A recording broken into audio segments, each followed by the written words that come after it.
Welcome to our tutorial on how to send multiple pictures on Instagram on your PC with the latest update.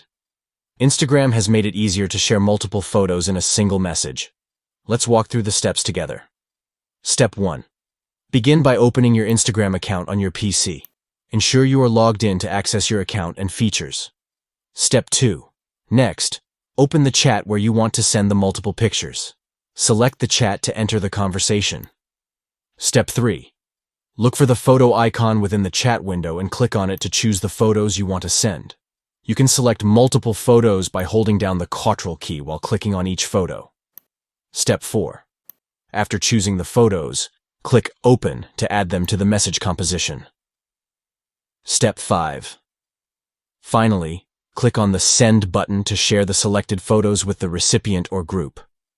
By following these simple steps, you can now effortlessly send multiple pictures on Instagram on your PC. Share your moments, memories, and experiences with ease using this new update. That's it. You've successfully learned how to send multiple pictures on Instagram on your PC. Try it out and make your conversations more visual and engaging. Thank you for watching.